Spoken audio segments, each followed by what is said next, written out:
الحمد لله الذي خلق السماوات والأرض في 6 أيام الذي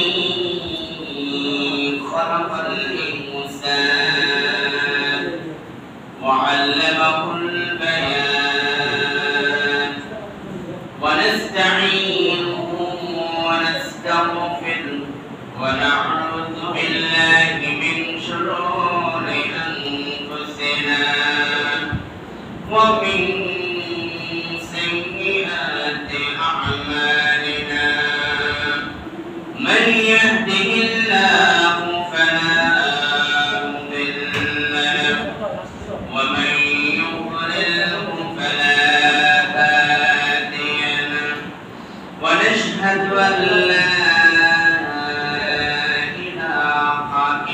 الله وأن محمدا عبده ورسوله أما بعد فقد قال الله تعالى في كلامه المجيد والفرقان الحميد شكر الجوان سيدي আমার সাথে পড়ুন আউযু বিল্লাহি মিনাশ শাইতানির রাজীম বিসমিল্লাহির রাহমানির রাহিম ইন্না আনজালনাহু ফি লাইলাতিল قدر وما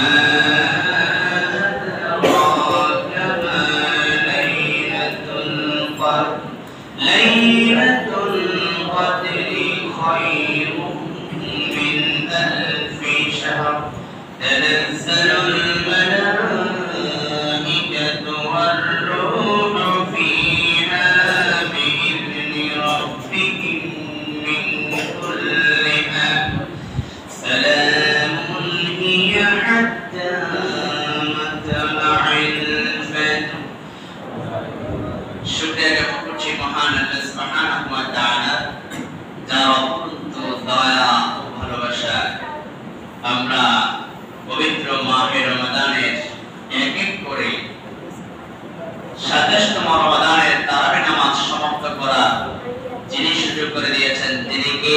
আল্লাহ। যিনি আমাদের জন্য সার্বক্ষণিক রিজিক এবং তাওবার দরজা উন্মুক্ত করে রেখেছেন তিনি কে? আল্লাহ।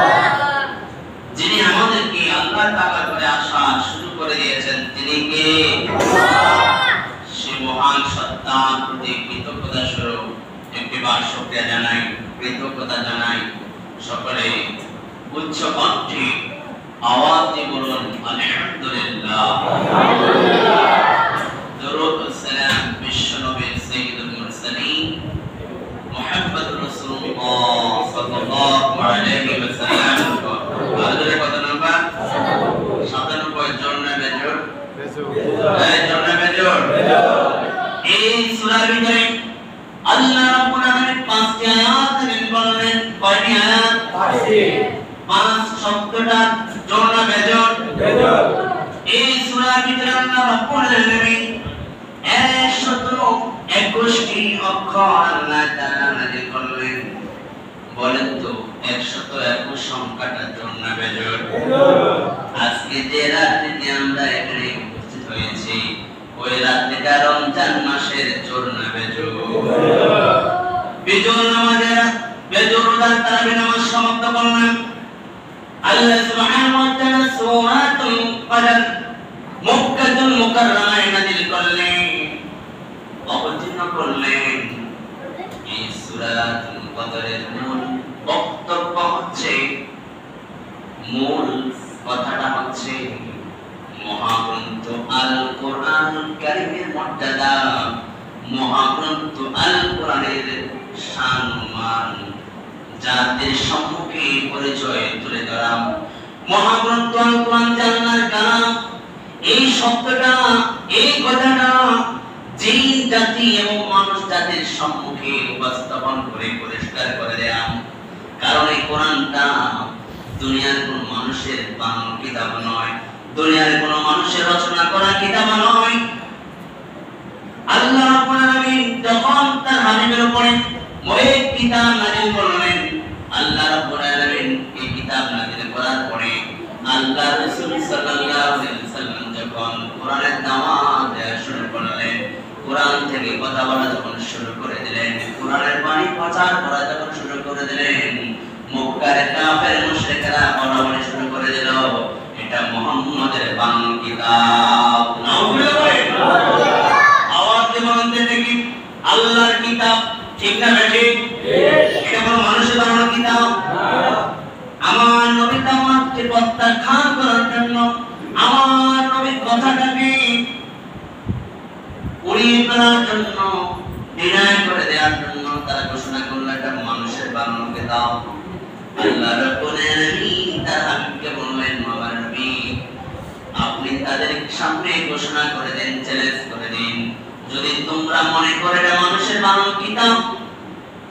সূরা আল-বাকারা 23 নম্বর আয়াতে আল্লাহ তাআলা বলেন, ইন কুনতুম ফি রাইবিন মিম্মা নাযালনা আলা আবদিনা ফাতু বিসূরাতিন মিন মিসলি ওয়াদউ শুহাদাআকুম মিন দুনিল্লাহি ইন কুনতুম সাদিকিন। আল্লাহ রাব্বুল আলামিন বলেন, নবী আপনি ঘোষণা দিন, চ্যালেঞ্জ করে দিন, যদি তোমরা সন্দেহ মনে করো, যদি তোমরা মনে করো এটা মানুষের বানানো কিতাব, তাহলে সূরাতুল কাউসারের মতো 3 আয়াত বিশিষ্ট একটি সূরা তোমরা সকলে বানায় নিয়ে আসো। এই পৃথিবীতে যত চিন্তাকি আছেন, যত মানুষ আছেন, তোমরা সকলে মিলে সূরাতুল কাউসারের মতো একটি সূরা তৈরি করে নিয়ে আসো। যখন আল্লাহ তাআলা সূরা বাকারা 23 নম্বর আয়াতে ঘোষণা দিলেন, চ্যালেঞ্জ শুনিয়ে দিলেন, ইন দ্য টাইম সূরাতুল কাউসার আল্লাহ নাযিল করলেন। সুবহানাল্লাহ। সূরা কাউসার নাযিল করে আমার দেয়ালে সূরা কাউসার লেখা আছে। আল্লাহ রাব্বুল আলামিন বিশ্বের মাধ্যমে কাফেরকে চ্যালেঞ্জ শুনিয়ে দিলেন, সূরা কাউসার আমার দেয়ালে লেখা আছে, তোমরা যদি মনে করো এটা মানুষের বানানো কিতাব, তাহলে সূরা কাউসার মতো 3 আয়াত বিশিষ্ট একটি সূরা তৈরি করো। ফাইন লাম তাফআলু ওয়া লাম তাফআলু ফাত্তাকুন নার আল্লাতী ওয়াকুদুহা আন-নাস ওয়াল হিজারা। যদি তোমরা না পারো তবে তোমরা কেউ পারবা না, যদি তোমরা নাই পারো তাহলে আল্লাহর জাহান্নামের আগুনকে তোমরা ভয় করো। তারা সকলে চ্যালেঞ্জ আমার জন্য চেষ্টা করলো, মিটিং করলো, বৈঠক করলো, কিন্তু আমার ভাইরা তারা কোরআনের মতো কোন সূরা বানাতে পারলো না। তারা অবশেষে তাফসীরে নূরুল কোরআনের 23 নম্বর খণ্ডে আয়াতের ব্যাখ্যা লিখেছে, মুফাসসির কেরাম বলেন তারা অবশেষে কাবার ওই সূরা কাউসার নিচে লিখে দিয়েছেন, লাইতা হাদা কালামিল বাশার, এটা কোন মানুষের বানানো কিতাব নয়। আল্লাহু আকবার বলে। এটা কিতাব আল্লাহর কিতাব। এটা কোন মানুষের বানানো কিতাব নয়, এটা কোন মানুষের বানানো কিতাব নয়। এই জন্য আল্লাহ তাআলা বলেন, ইন্না আনসালনাহু ফি লাইলাতিল কদর, আমি আল্লাহ তাআলা এটা কদর রাতে নাযিল করেছি। সুবহানাল্লাহ। এই কথা বলেছেন কে? আল্লাহ। কারণ নবীকে তারা যখন অপমানিত করা শুরু করে দিল, হেনস্থা করা শুরু করে দিল, আমার আল্লাহ বরদাস্ত করলেন না। আল্লাহ আয়াত নাযিল করে জাতির সামনে প্রমাণ করে দিলেন, এটা আমি আল্লাহ নাযিল করে দিয়েছি লাইলাতুল কদর রাতে। সুবহানাল্লাহ। এই আয়াতের প্রেক্ষাপট, এই আয়াতের এই সূরার বক্তব্য এবং আয়াতগুলো নাযিলের প্রেক্ষাপট শুনুন। এই সূরাটা নাযিলের প্রেক্ষাপট শুনুন। দুই জায়গা থেকে কথা বলবো, তাফসীর ইবনে কাসির 223 নম্বর পৃষ্ঠা, তাফসীরে নূরুল কোরআনের 30 নম্বর খণ্ডে 306 নম্বর পৃষ্ঠা থেকে বলছে দুটি বর্ণনা। বনি ইসরাঈলের মধ্য থেকে একজন লোক একটানা 1000 বছর দিনের বেলায় ইসলামের পক্ষে কাফেরদের বিরুদ্ধে যুদ্ধ করেছিলেন, আর রাত্রি বেলায় সারা রাত নামাজ মাধ্যমে ইবাদত করেছেন। এক নয়, 2 দিন নয়, এভাবে 1000 মাস অতিবাহিত করেছে। সুবহানাল্লাহ। একজন ব্যক্তি সারা রাত ইবাদত করেছেন, দিনের বেলায় ইসলামের পক্ষে কাফেরদের বিরুদ্ধে যুদ্ধ করেছিলেন। এমন একটি ঘটনা যখন আল্লাহ রাসূল সাল্লাল্লাহু আলাইহি ওয়াসাল্লাম সাহাবীদের মাঝে উপস্থাপন করলেন, সাহাবীরা বললেন, আশ্চর্য ব্যাপার। সাহাবীরা আশ্চর্য হয়ে গেলেন যে বনী ইসরাঈলের একজন ব্যক্তি 1000 মাস রাতের বেলায় ইবাদত করেছেন, দিনের বেলায় কাফেরদের বিরুদ্ধে যুদ্ধ করেছিলেন। কিয়ামতের ময়দানে ওই ব্যক্তির আমলনামায় তো মিজানের পাল্লা ভারী হওয়ার সম্ভাবনা বেশি। কথা বল ঠিক না বেটি? আর আমরা তো অল্প হায়াত নিয়ে আসছি, আমাদের তো মিজানের পাল্লা ভারী হবে না। এমন অবস্থা যখন সাহাবায়ে আজমাইন করা শুরু করলেন, আয়াত নাযিল করলেন। আল্লাহ তাআলা মহাগ্রন্থ কোরআন কারীমে বলছেন, লাইলাতুল কদরি খায়রুম মিন আলফি শাহর। আল্লাহ বলেন, আমি এমন একটি রাত্রি তোমাদের জন্য বরাদ্দ করে দিয়েছি যে রাত্রি বেলায় ইবাদত করলে 1000 মাসের চেয়ে উত্তম হয়ে যাবে। আর বনী ইসরাঈলের তাদের হায়াত ছিল 1000 বছর, আর আমাদের হায়াতের সংখ্যা কম না বেশি? কম। তাফসীরে নূরুল কোরআনের 306 নম্বর পৃষ্ঠায় আল্লাহ নবী একদিন মজলিসের ভিতরে বনী ইসরাঈলের 4 জন নবীর কথা আলোচনা করছিলেন। হযরত যাকারিয়া আলাইহিস সালাম, হযরত আইয়ুব আলাইহিস সালাম, হযরত ইউসা ইবনে নূহ আলাইহিস সালাম এবং হযরত হিজকিল আলাইহিস সালাম। এই 3 জন নবী তারা ধারাবাহিকতায় বিরামহীনভাবে 80 বছর আল্লাহর ইবাদত করেছে। কত বছর? 80 বছর। কত বছর? 80 বছর। বিরামহীনভাবে, কোনো ধরনের বিরতি নাই, বিরতি ছাড়াই তারা 80 বছর যাকারিয়া আলাইহিস সালাম, আইয়ুব আলাইহিস সালাম, ইউসা ইবনে নূহ এবং হযরত হিজকিল আলাইহিস সালাম এই 4 জন বিরামহীনভাবে 80 বছর ইবাদত করেছিলেন। আল্লাহ রাসূল সাল্লাল্লাহু আলাইহি ওয়াসাল্লাম যখন সাহাবীর মাঝে কথাটা আলোচনা করছিলেন, সাহাবায়ে আজমাইন আশ্চর্য হয়ে গেলেন। সাহাবায়ে বললেন, ইয়া রাসূলুল্লাহ, তারা তো হায়াত পেয়েছে, আমরা তো হায়াত পাবো না। কারণ আমার নবী হায়াত পেয়েছেন কত বছর?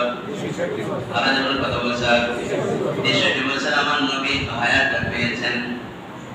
আল্লাহ সুবহানাহু ওয়া তাআলার সাথে সাথে নবীর সাহাবীদেরকে সান্ত্বনা দেওয়ার জন্য, নবীর উম্মতকে সান্ত্বনা দেওয়ার জন্য আল্লাহ আয়াত নাযিল করলেন, লাইলাতুল কদরি খায়রুম মিন আলফি শাহর।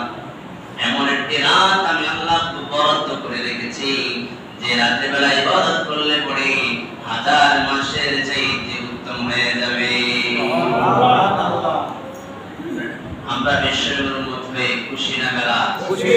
খুশি না নারাজ? খুশি। এত সুন্দর অপশন, এত সুন্দর সুযোগ, এক রাত যদি আজকে রাতটা আয়ন কদর হয়ে যায়, তাহলে আমরা 1000 মাসের চাইতে বেশি আমাদের নামাজের, জিকিরের, তাসবিহ, সওয়াব যে ব্যক্তি তিনি কি? আল্লাহ। 1000 মাস, 1000 বছর বাঁচার দরকার নাই, যদি কবুল হয় না এক রাতে 1000 মাসের চাইতে উত্তম। সুবহানাল্লাহ। ইন্না আরসালনাহু ফি লাইলাতিল কদর। আল্লাহ বলেন, এই কোরআনকে নাযিল করেছে লাইলাতুল কদর রাতে। আল্লাহ তাআলা নিজেই প্রশ্ন করলেন ওয়া মা আদরাকা ফি লাইলাতিল কদর লাইলাতুল কদর রাতটা কি তোমরা সেটা জানো নাকি? এটা তো আমার দিন, এটা তো আমার মাস, যে মাসের ভিতরে আল্লাহ তাআলা কোরআন নাযিল করলেন।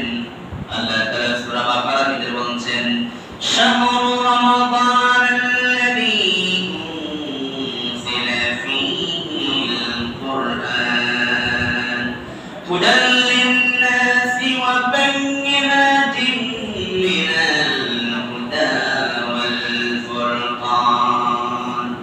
আল্লাহ তাআলা বলছেন এটা এমন মাস যে মাসে আল্লাহ তাআলা কোরআন নাযিল করলেন। একটাই উদ্দেশ্য, একটাই কারণ, হুদাল লিন-নাস, মানুষের হেদায়েতের জন্য আল্লাহ কোরআন নাযিল করলেন। আল্লাহু আকবার বলেন। আমাদের হেদায়েতের জন্য আল্লাহ কোরআন নাযিল করলেন। অসুস্থ হয়ে গেলে আমরা ডাক্তারের কাছে শরণাপন্ন হই, ডাক্তার ওষুধ দেয়, ওষুধ সেবন করে সুস্থ হয়ে যাই। আপনি রাস্তা চিনেন না, তখন আপনি গুগল ম্যাপে সার্চ করেন রাস্তাটা কোন জায়গায়। কথা বলেন, ঢাকা যাবেন, চট্টগ্রাম যাবেন, গুগলে সার্চ করেন কোন রাস্তা দিয়ে গেলে সহজ হবে, কোন রাস্তায় বাস চলে। আপনার জীবনকে দিনের রাস্তায় চলার জন্য আপনাকে কোরআনের কাছে যাইতে হবে। সুবহানাল্লাহ পড়ুন। লিন-নাস, এটা মানুষকে জন্য হেদায়েত।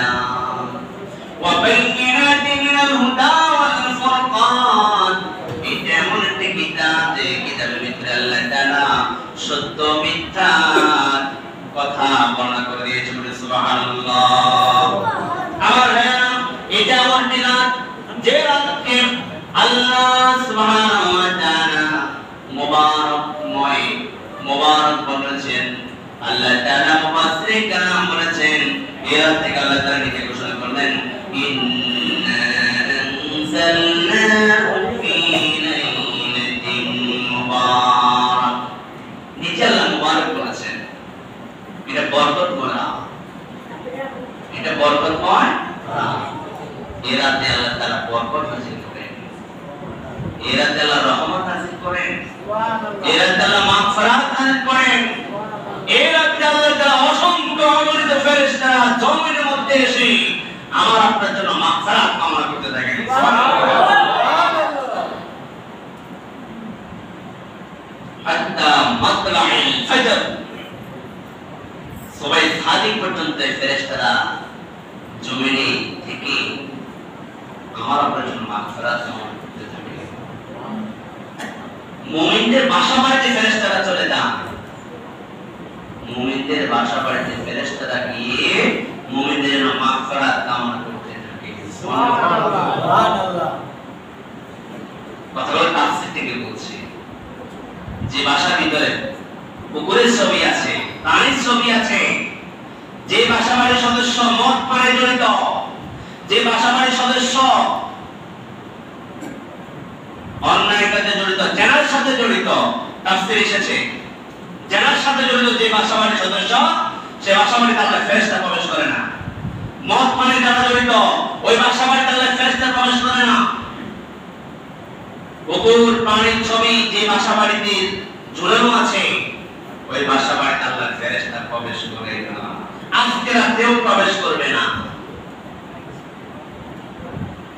গত 3 দিন আগে ফেসবুকে একটা নিউজ ভাইরাল হয়েছে, সন্তান ইয়াবার সাথে জড়িত, আমাদের সাথে জড়িত, সেবন করে সে মা বাবার উপর টর্চারিং করে, পরিবার উপর টর্চারিং করে, বাবা সহ্য করতে না পেরে ওই সন্তান যখন ঘুমিয়েছে তখন তাকে হত্যা করে ফেলেছে। নাউজুবিল্লাহ বলেন। কতটা বাবা অসহায় হলে, কতটা মনোকষ্ট করে সন্তানের প্রতি এভাবে আঘাত করতে পারে। আল্লাহ আমাদেরকে হেফাজত করুন। ওই বিষয়ে যাচ্ছি না, ওই বিষয়ে অনেক কথা বললে। যে কথা বলছিলাম, এই রাতকে আল্লাহ নিজেই মুবারক বলেছেন। সূরা দোকানের ভিতরে বলছে ইন্না আনজালনাহু ফি লাইলাতিন মুবারাক, নিশ্চয় আমি কোরআন নাযিল করেছি মুবারকময় রাতে। সুবহানাল্লাহ। বন্ধুরা আমার, লাইলাতুল কদর রাতে আল্লাহ সুবহানাহু ওয়া তাআলা ইবনে আব্বাসের বর্ণনায় আল্লাহ তাআলা সমগ্র কোরআন লাউহে মাহফুজ থেকে প্রথম আসমানে নাযিল করলেন। লাউহে মাহফুজ থেকে প্রথম আসমানে সমগ্র কোরআন নাযিল করলেন। ওই প্রথম আসমান থেকে দীর্ঘ 23 বছরে আমার নবীর উপরে সমগ্র কোরআন আল্লাহ নাযিল করে দিয়েছেন। সুবহানাল্লাহ। দীর্ঘ কত বছরে? 23 বছর। এই পিছনে বাইরে কত বছরে? 23 বছর। কত বছরে? 23। লাউহে মাহফুজ থেকে প্রথম আসমানে এই রাত্রিতে কদর রাত্রিতে আল্লাহ সমগ্র কোরআন নাযিল করলেন। প্রথম আসমান থেকে দীর্ঘ 23 বছরে জীবনের চাহিদা প্রয়োজনে কেন্দ্র করে আল্লাহ তাআলা 23 বছরে নবীর উপরে মহাগ্রন্থ সবটাই নাযিল করলেন। সুবহানাল্লাহ। পুরা 30 পারা 114টি সূরা 6666টি আয়াত এই বছরে নবীর উপরে নাযিল করলেন। সুবহানাল্লাহ। নতুন তথ্য এখন দেব যেগুলো আশা করি ইতিপূর্বে শোনেন নাই।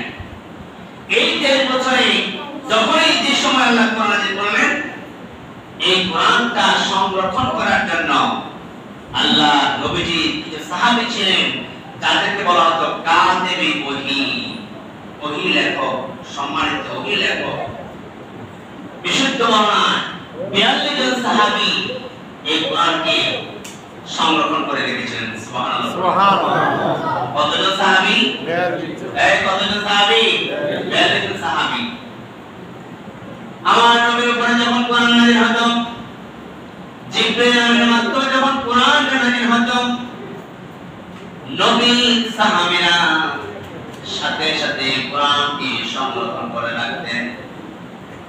কাতেবে সম্মানিত লেখকগণ কখনো কখনো এই কোরআনটাকে পাথরের খণ্ডের ভিতরে লিখে রাখতেন, আবার কখনো খেজুরের ঢালের মধ্যে লিখে রাখতেন, আবার কখনো কাগজ পত্রের মধ্যে লিখে রাখতেন। রাসূলের উপরে যখন কোরআন নাযিল হতো, আল্লাহ জিবরাইলের মাধ্যমে 42 জন সাহাবী এগুলো সংরক্ষণ করতেন। কিভাবে সংরক্ষণ করতেন? পাথর ছাড়া পাথরের মধ্যে লিখে রাখতেন কোন কোন সাহাবী, আবার কোন কোন সাহাবী খেজুরের ঢালের মধ্যে লিখে রাখতেন, আবার কোন কোন সাহাবী আল্লাহর কোরআনটাকে পত্র কাগজের মধ্যে লিখে রাখতেন। সুবহানাল্লাহ। সুবহানাল্লাহ। আজকে 30 পারা বিশিষ্ট কোরআন আমাদের সামনে আছে। ইসলামের প্রাথমিক যুগে এই কোরআনটা এমন ভাবে ছিল না। এই কোরআনটাকে সংরক্ষণ করা হয়েছিল 3 যুগে। 3টি যুগে এই কোরআনকে সংগ্রহ করা হয়েছিল। প্রথম নাম্বার যুগ হচ্ছে আল্লাহ রাসূল সাল্লাল্লাহু আলাইহি ওয়াসাল্লামের যুগ, নবীর যুগ প্রথম। তারপর আছে আবু বকরের যুগ। 3 নাম্বার আছে খলিফাতুল মুসলিমিন উসমান রাদিয়াল্লাহু তাআলার যুগ। এই 3 যুগের মধ্যে কোরআনকে সংকলন করা হয়েছিল। বলেন তো কয় যুগে? 3 যুগে। আর যুগে কয় যুগ? 3 যুগে। প্রথম যুগ হচ্ছে নবীর যুগ। প্রথম যুগ নবীর যুগ। দ্বিতীয় যুগ আবু বকরের যুগ। তৃতীয় যুগ উসমান। তৃতীয় যুগ উসমান। বলেন তো এই 3টা কথা আপনারা কি শুনেছেন? যে কোরআনে সংকলন হয়েছে 3 যুগে, নবীর যুগে, আবু বকরের যুগে, ওসমানের যুগে। আপনারা কি শুনেছেন? এটা নতুন তথ্য দিচ্ছি। তথ্যটা পুরাতন, আপনারা শুনতেছেন নতুন, আমি বলছি নতুন ভাবে। বিশ্বনবীর যুগে 3 ভাবে কোরআনকে সংরক্ষণ করা হয়েছিল। খেয়াল করুন, নবীর যুগে 3 প্রকারের 3 ভাবে। প্রথম নাম্বার হচ্ছে আল্লাহ নবীর সাহাবীরা লেখার মাধ্যমে কোরআনকে সংকলন করেছেন। আবার হচ্ছে নবীর সাহাবীরা কোরআনকে হিফজ করার মাধ্যমে, মুখস্থ করার মাধ্যমে কোরআনকে সংকলন করেছেন, হেফাজত করেছেন। আবার 3 নাম্বার হচ্ছে আমল করার মাধ্যমে কোরআনকে তারা হেফাজত করেছেন। তাহলে 1 নাম্বার হচ্ছে লেখার মাধ্যমে, দুই নাম্বার আছে মুখস্থ করার মাধ্যমে, তিন নাম্বার আছে আমল করার মাধ্যমে। নবীর যুগে এই তিন প্রকারে তিন ভাবে কোরআনকে সংগ্রহ, সংকলন, সংগ্রহ, হেফাজত করেছিলেন। তারপরে আবু বকরের যুগ, আবু বকর রাদিয়াল্লাহু তাআলার সময় ইয়ামামার যুদ্ধ সংঘটিত হয়েছিল। ইয়ামামার যুদ্ধে 70 জন হাফেজ কোরআন শাহাদাত বরণ করেছিলেন। কতজন হাফেজ কোরআন? 70। নবীর যুগে কিন্তু কিছু সাহাবী লেখার মাধ্যমে কোরআনকে সংগ্রহ করেছিলেন, আবার কিছু সাহাবী মুখস্থ করার মাধ্যমে। মুখস্থ যে করে তাকে তো হাফেজ বলে নাকি? খেয়াল করুন, আলোচনা খেয়াল করুন। হাফেজ নবীর যুগে আবু বকরের যুগ আসছে, ওই সাহাবীগুলো আছে না নাই? নবীর যুগে সাহাবী আছে না নাই? আবু বকরের যুগে যখন আসছে ইয়ামামার যুদ্ধে 70 জন সাহাবী শাহাদাত বরণ করেছেন। ওমর রাদিয়াল্লাহু তাআলা বললেন 70 জন হাফেজুল কোরআন শাহাদাত বরণ করেছেন, আল্লাহর কোরআন তো বিলুপ্ত হয়ে যাবে, এই কোরআনটা তো সংগ্রহে রাখা দরকার আছে না নাই? আছে। তখন ওমর রাদিয়াল্লাহু তাআলা পরামর্শ দিলেন যায়েদ বিন সাবিত কাতিবে লেখো। যায়েদ বিন সাবিতের নেতৃত্বে একটি সংগঠন তৈরি করেন, একটি কমিটি তৈরি করেন, যে কমিটির মাধ্যমে এই কোরআনকে সংগ্রহ করা হবে। সুবহানাল্লাহ। বাংলাদেশে যদি কোনো পৃথিবীর বাংলাদেশের প্রত্যেকটি জায়গা থেকে যদি কোরআনকে বিলুপ্ত করা হয়, যদি একজন হাফেজ থাকে সারা বাংলাদেশে, একজন হাফেজ, আর সারা বাংলাদেশে কোথাও কোরআন নামক কিতাবটা নামক থাকে, একজন হাফেজ থেকে আবার 30 পারা কোরআন সংকলন করা সম্ভব না অসম্ভব? সম্ভব না অসম্ভব? এজন্য ওমর ফারুক বলছেন আবু বকর হাফেজের পর 70 জন হাফেজের পর শাহাদাত বরণ করে ফেলছে, কোরআনকে তো সংগ্রহ করে রাখতে হবে। যায়েদ বিন সাবিতের নেতৃত্বে কমিটি গঠন করে কোরআনকে লিপিবদ্ধ করা হয়েছে। সুবহানাল্লাহ। কোরআনের একটা খণ্ড লিপিবদ্ধ করার পরে ওমর ফারুক রাদিয়াল্লাহু তাআলার কন্যা হাফসার নিকট একটি পাণ্ডুলিপি জমা রাখলেন। সুবহানাল্লাহ বলেন। তার কাছে জমা রাখলেন ওমর ফারুকের কন্যা হাফসা। এই হাফসা আবার নবীর স্ত্রী হয়েছে পরবর্তী সময়। সুবহানাল্লাহ বলেন। নবীর যুগ চলে গেল, আবু বকরের যুগ চলে গেল, এখন এসেছে ওসমানের যুগ। আল্লাহ দেয়া মহাগ্রন্থ আল কোরআনের ভাষা আরবি। ভাষাটা কি? ভাষা কি? আরবি। কোরআনের ভাষা আরবি, কিন্তু কোরআন নাযিল হয়েছে 7টি আঞ্চলিক ভাষায়। সুবহানাল্লাহ বলুন। 7টি আঞ্চলিক ভাষায়। কয়টি? 7টি। আমরা তো জানি কোরআন শুধু আরবিতে জানি, কোরআনের ভাষা আরবি, কিন্তু 7টি আঞ্চলিক ভাষায় কোরআন নাযিল হয়েছে। যেমন বাংলাদেশের ভাষা, আমাদের রাষ্ট্রীয় ভাষা বাংলা না হিন্দি? বাংলা। কিন্তু নোয়াখালীর ভাষা আর বরিশালের ভাষা সমান নাকি? না। আঞ্চলিক ভাষা ভিন্নতা আছে না? আঞ্চলিক ভাষা ভিন্নতা, কিন্তু দিন শেষে আমরা বাংলা ভাষাভাষীর মানুষ। আল্লাহ দেয়া কোরআনের ভাষা হচ্ছে আরবি, কিন্তু 7টি আঞ্চলিক ভাষায় নাযিল করলেন। যেমন আমরা তেলাওয়াত করি ওয়াদ-দুহা ওয়াল-লাইলি ইযা সাজা, এটা আমরা আরবি ভাষায় পড়লাম। আরেকটি ভাবে এই সূরা পড়া যায় ওয়াদ-দুহি ওয়াল-লাইলি ইযা সাজি মা ওয়াদ্দা'আকা রাব্বুকা ওয়া মা ক্বালি। আমরা পড়ি কুল আউযু বিরাব্বিন নাস মালিকিন নাস। আরেকটি আঞ্চলিক ভাষায় কুল আউযু বিরাব্বিন নাস মালিকিন নাস। সুবহানাল্লাহ বলুন। 7টি আঞ্চলিক ভাষায় কোরআন নাযিল হয়েছে। এবং ওসমান রাদিয়াল্লাহু তাআলার সময় এসে ওসমান রাদিয়াল্লাহু তাআলা চিন্তা করলেন, না 7টি আঞ্চলিক ভাষা রাখা যাবে না। তিনি কি করলেন? তিনি 6টি আঞ্চলিক ভাষার কোরআনকে বিলুপ্ত করে দিলেন। সুবহানাল্লাহ বলুন। ধরুন একটি কবিতা নোয়াখালীর ভাষায় লেখা হয়েছে, বরিশালের আঞ্চলিক ভাষায় একটি কবিতা লেখা হয়েছে, আবার বিশুদ্ধ বাংলা ভাষায় লেখা হয়েছে। এখন ভাষা কমিটি চিন্তা করলো, বাংলা একাডেমি চিন্তা করলো, আঞ্চলিক ভাষাগুলো বাদ দিয়ে এই কবিতাটা বিশুদ্ধ বাংলা ভাষায় আমরা রাখতে চাই। সম্ভব না অসম্ভব? সম্ভব না অসম্ভব? পরবর্তী প্রজন্ম যাতে করে শুদ্ধ ভাষাটা শিখতে পারে। কথা বলেন ঠিক না ঠিক? উসমান রাদিয়াল্লাহু তাআলা চিন্তা করলেন 7টি আঞ্চলিক ভাষায় কোরআন নাযিল হয়েছে, ঠিক আছে, 6টি ভাষা কোরআনকে বিলুপ্ত করে দিলেন। শুধুমাত্র কোরআন বংশের যে ভাষা আরবি, সেই আরবি ভাষার কোরআনটাকে সংগ্রহ করে রাখবেন। আজকে যে কোরআন আমাদের সামনে উপস্থিত, এটা ওসমান ফারুক রাদিয়াল্লাহু তাআলা সংগ্রহ করলেন। এই কোরআন ওসমান রাদিয়াল্লাহু তাআলা শাসনামল থেকে শুরু করে আজ পর্যন্ত এই কোরআনের কোনো পরিবর্তন হয় নাই। সারা পৃথিবীতে কিয়ামত পর্যন্ত এই কোরআন এই ভাষার উপরে চলমান। সুবহানাল্লাহ। ওসমান রাদিয়াল্লাহু তাআলা এই কোরআন সংগ্রহ করে সংকলন করার পরে আবার এক খণ্ড ওমর ফারুকের কন্যা হাফসা নিকট হস্তান্তর করে দিলেন। একটি খণ্ডলিপি ওমর ফারুকের কন্যা হাফসা নিকট রেখে গেলেন। ওই খণ্ডটা আজকে আমাদের কাছে কোরআন হিসেবে পরিচিত। বন্ধুরা আমার, আল্লাহ সুবহানাহু ওয়া তাআলা এই মহাগ্রন্থ আল কোরআনের ভিতরে কোন ধরনের ভুল আছে?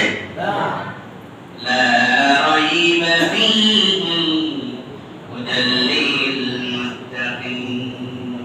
এটা এমন কিতাব যার মধ্যে কোনো সন্দেহ নাই, এটা মুত্তাকিদের জন্য হেদায়েতের কিতাব। সুবহানাল্লাহ। এই কোরআনের সাথে আমাদের সম্পর্ক থাকা দরকার আছে না নাই? আছে। এই কোরআনের সাথে আমাদের মহব্বত থাকা দরকার আছে না নাই? আছে। এই কোরআনের সাথে সম্পৃক্ত রাখতে চাই আপনারা, এই কোরআনের সাথে সম্পর্ক না রাখলে আপনারা, এই কোরআনকে ভালোবাসতে আপনারা, এই কোরআনকে রিনাইট করলে আপনার ক্ষতি, এই কোরআনকে মহব্বত করলে আপনার উন্নতি, এই কোরআনকে রিনাইট করে আপনার অবনতি। আল্লাহ স্বয়ং বললেন, যারা এই কোরআনের সাথে সম্পর্ক রাখবেন, এই কোরআন থেকে দূরে সরে যাবে, এই পার্থিব জীবনে তাদের 4টি ধ্বংস, 4টি ক্ষতি। কয়টি ক্ষতি? 4টি ক্ষতি হবে। কোরআনের সাথে সম্পর্ক না রাখলে 4টি ক্ষতি। আল্লাহ সুবহানাহু ওয়া তাআলার নবী বিশ্ব নবী মুহাম্মদ রাসূলুল্লাহ সাল্লাল্লাহু আলাইহি সাল্লাম কিয়ামতের ময়দানে সর্বপ্রথম আপনার জন্য মামলা করবে। নাউযুবিল্লাহ বলবেন না? যে নবী সিজদায় পড়ে কান্না করলেন, সেই নবী যদি মামলা করে উপায় আছে নাকি? যেই বাবা ঈদের দিনে নতুন পোশাক পরে না, পুরাতন পোশাককে পরিষ্কার করে আয়রন করে ঈদ কাটায়, সেই বাবা যদি সন্তানকে বদদোয়া দেয়, ওই সন্তানের ভবিষ্যৎ কোনোদিন ভালো হতে পারে না।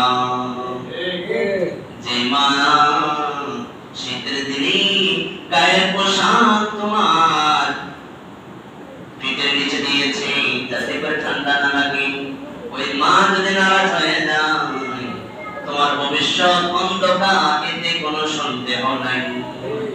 যে নবী তোমার জন্য আমার জন্য সুপারিশ করেন, সেই নবী আমার জন্য অভিযোগ করে, ও মুসলমান, তাহলে জাহান্নাম ছাড়া উপায় থাকবে না। আল্লাহ তাআলা বলেন, ওয়াকাল রাসূল ইয়া রাব্বি ইন্না কওমি ইত্তাখাযু হাযাল কুরআনা মাহজুরা। আল্লাহ নবীকে বলবেন, ইয়া রাব্বি ইয়া রাব, ইন্না কওমি, আমার উম্মত ইত্তাখাযু, গ্রহণ করেছে, হাযাল কুরআন, কোরআনকে মাহজুরা, খেলা তামাশার বস্তু হিসেবে গ্রহণ করেছে। আমি নবী দাওয়াত দিয়েছি, কথা শুনে নাই, আপনার কোরআনে মেসেজ দিয়েছি, তারা শুনে নাই, তারা সেটাকে ঠাট্টা মশকরা করে ছেড়ে দিয়েছে। নবী যখন মামলা করবে, উপায় কি থাকবে? আমি যদি কোরআন থেকে কথা বলি, যদি ডিনাই করেন, আমার কিছু আসা যাবে না। আমি আল্লাহর কাছে বলতে পারবো, খুতবায় বলেছি, একবার নয়, দুইবার নয়, বারবার বলার চেষ্টা করেছে, শুনে নাই। আমি আল্লাহ আমাকে ওই দিন মুক্তি দিয়ে দেবেন। কথা বলে ঠিক নেবে ঠিক। আবার যদি সঠিক কথা না বলি, সবাইকে মামলা করবে আমার জন্য, মুবারক বিনুর নাম চাকরির বয়ে সঠিক কথা বলে নাই, মামলা আপনার করবেন আমার জন্য, তোমার সন্দেহ নেই। কারণ আমি কোরআনের সঠিক মেসেজ না দিলে আপনারা হেদায়েত করে থাকবেন না, হেদায়েতের রাস্তা চিনবেন না। আপনি মামলা করবেন আমার জন্য।